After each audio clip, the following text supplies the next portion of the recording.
Welcome to Missouri Sports Talk. I'm your host, Cameron Staley. Today we've got state quarterfinal predictions in Missouri. Football is coming to an end here soon, 3 weeks away. Let's go ahead and jump straight into it. I went 33-9 this past week, hoping to do pretty well. We only have 28 games in the whole entire state this week, so I cannot win 33 again. But I hope, I sit in the 75 to 80% range once again. Archie, they defeat Appleton City 60-36. Worth County over King City 48-12. North Shelby, they go on the road and they beat Knox County 72-32. Concordia, they win 31-6. Wellington Napoleon, a great win over a top 5 Hardin Central 44-30. And Rockport beats West Nottoway 58-40. Here's the 8-man scoreboard for week 13. Lockwood versus Archie is the 8-man game of the week. Back in week 1, Lockwood won this 38-36. That snapped Archie's 7-game win streak against them, according to the Misha website. They're both scoring over 60.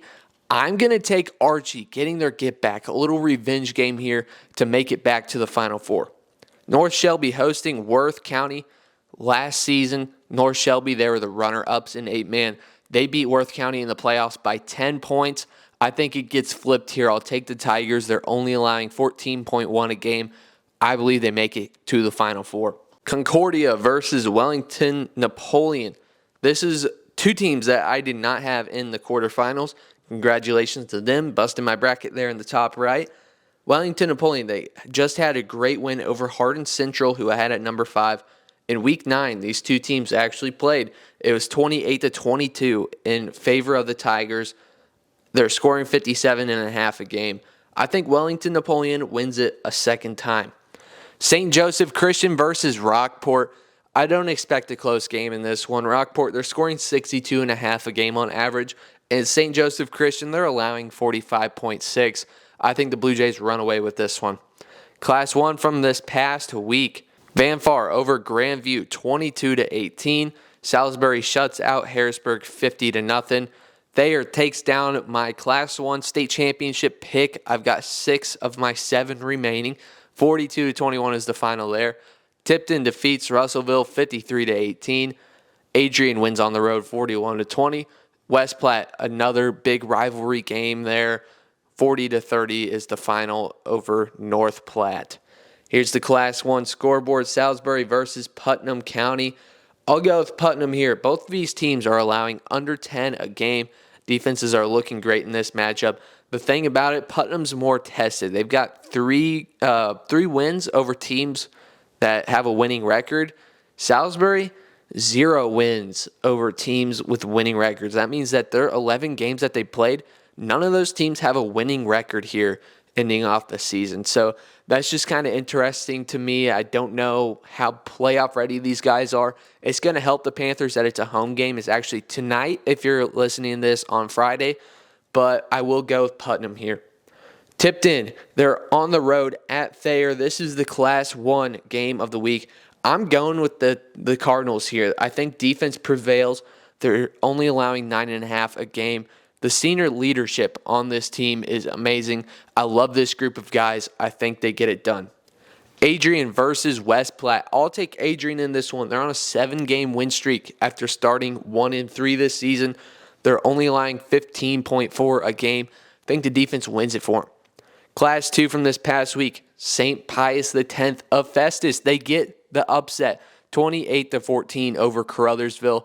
Monroe City, they put 62 on Brookfield. 62-22 is the final. Mid-Buchanan over Cameron 42-28. Liberty Mountain View, an impressive 55-7 win over Forsyth. Lamar over Holden 43-23. And the one that everyone's talking about, Blair Oaks versus Centralia, 19-8 is the final there.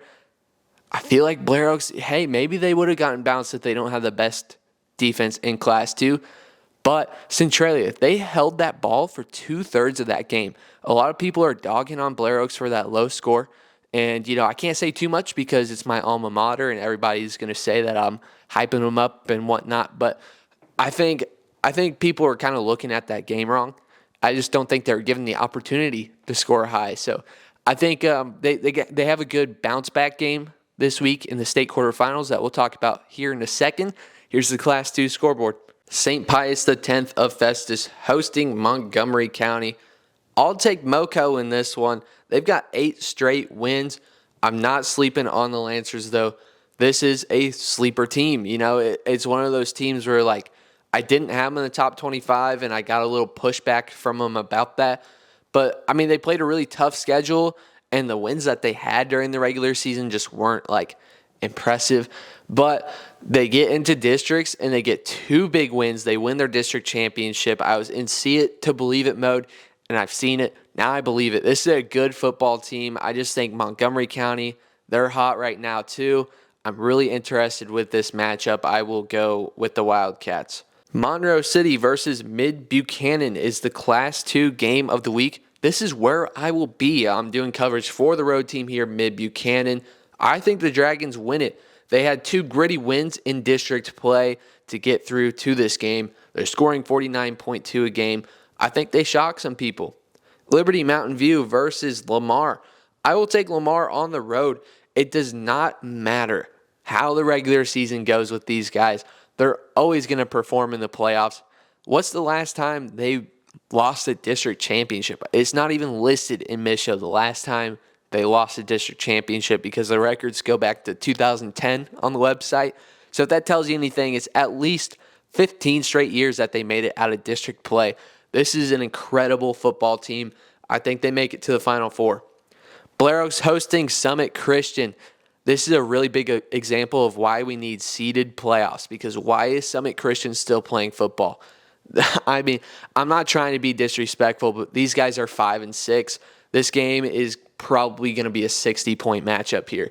I'm going with the Falcons, obviously. They're scoring 52.4 on average, only allowing 6.7. I don't know if Summit Christian is going to put a touchdown on them.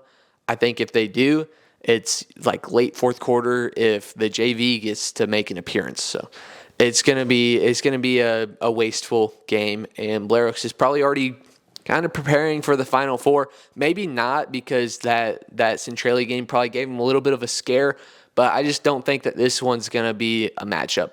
Class 3 from this past week, Dexter over Potosi 33-12. Live for Life, they get a massive win over number 1 Valley Catholic 48-34. St. Michael, they go on the road and they beat Boonville 46-35. Maryville, they blank Richmond 34-0 is the final there. Mountain Grove squeaks by Clever 28-21. And the game I was at, Seneca versus Cassville, man, the Indians look impressive. 47-14 is the final there. Here's the Class 3 scoreboard. Lift for Life versus Dexter. I'm going to go with the Hawks here. I doubted them through the districts, but they turned around. In the semifinals, they beat number 5 St. Genevieve. In the district championship, they beat number 1 Valley Catholic. I think this team is incredible. It's just like they need to not face adversity. I think when they face adversity in the fourth quarter, that's when it can get a little interesting. So if Dexter can keep it with them until the last 12 minutes, they've got a shot. I will go with Lift, though. St. Michael hosting Maryville.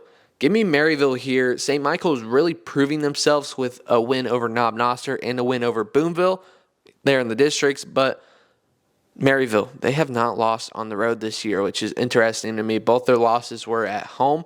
I will go with the Spoof Hounds making it to the Final Four. St. Clair hosting Osage. I'm proud of St. Clair. They got a good win over St. Francis Borgia, but it's tough to stop this Osage run game. They're only allowing 7.2 a game on defense as well. I will go with Osage winning this one.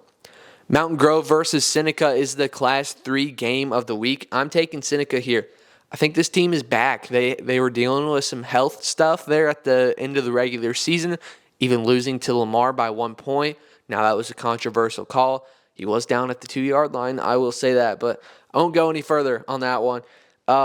This is 2 run-heavy football teams. I expect a defensive battle, and the way Seneca's defense played against Cassville, if they do that again, this game probably 2 scores, Indians there.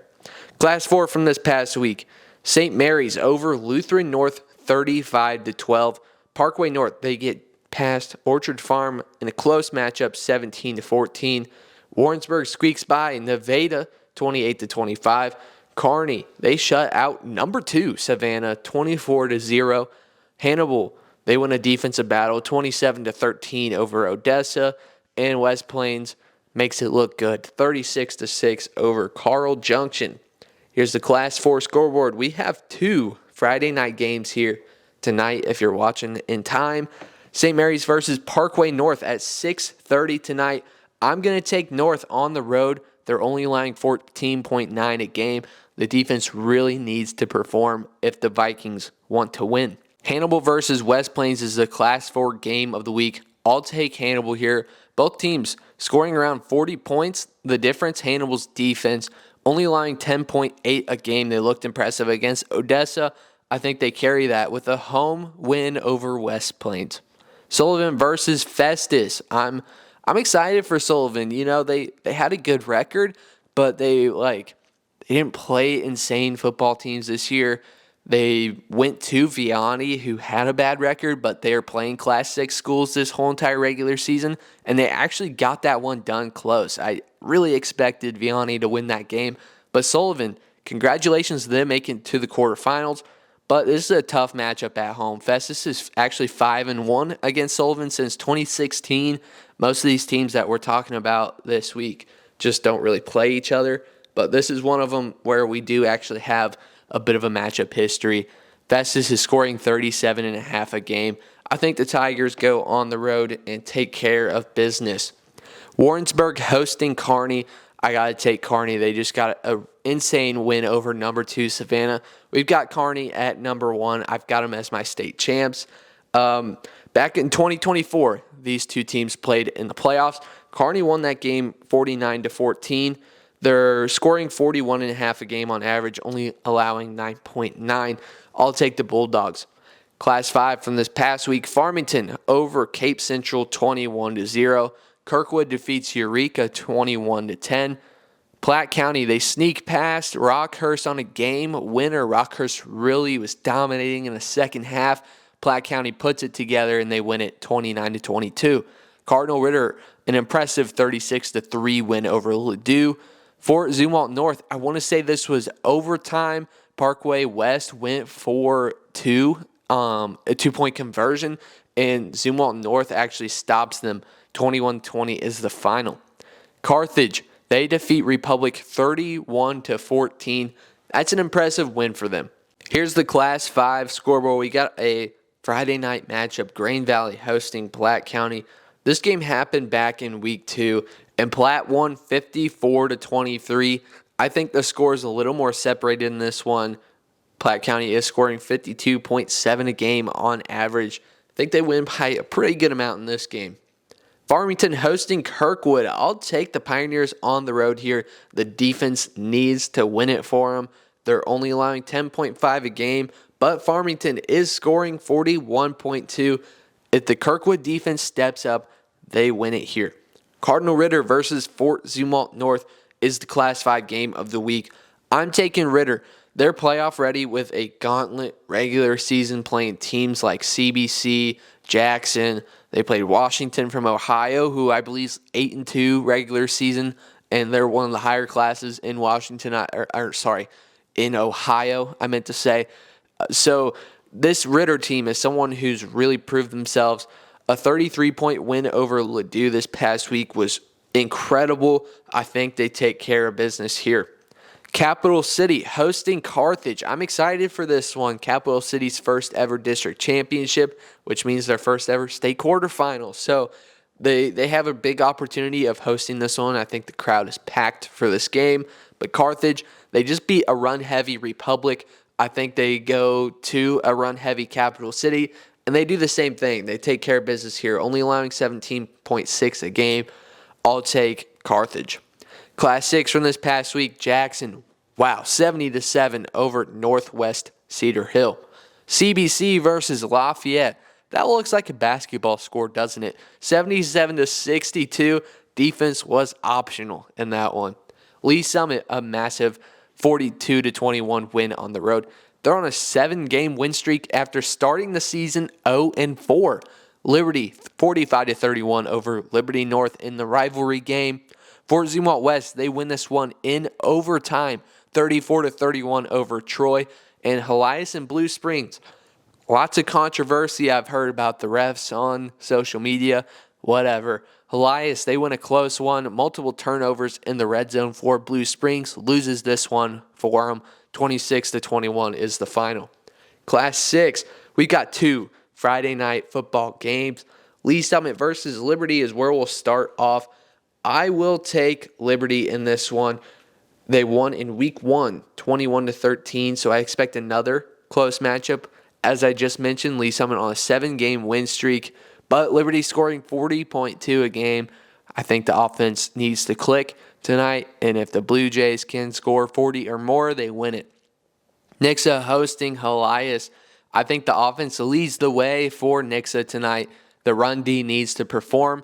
The pass D has really proven themselves this year. I think the run defense, the defense overall is really good for Nixa, but I'm saying the pass D has really proved themselves. I think Helias, they do like to run the ball a lot. If the D-line performs tonight, Nixa will win it. Fort Zumwalt West hosting Pattonville. I'll take West here. They really got tested in the districts, beating Liberty Winsville on the road and hosting Troy this past week and winning that one, only allowing 15.4 a game.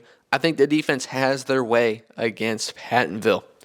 Jackson versus CBC is the Class 6 game of the week. This is a really big game. CBC, they've proven themselves as the #1 team in this whole entire state, regardless of class, but it's not easy to play in the pit. Jackson has not lost at home since 2023, so this is going to be really interesting. I will go with the Cadets. They just scored 77 on Lafayette, which was a top 5 defense in Class 6. They have 9 games this season. 9 of their 11, they've scored 50 points or higher. I think CBC, they go in there and they don't get stopped on offense, and they win this one in a shootout. That's all we got for today. If you missed earlier on in the video, Monroe City, #4 in Class 2, hosting #2 Mid-Buchanan. Coverage for the Dragons in that one. That is our game of the week on Saturday. This has been Missouri Sports Talk. See you next time.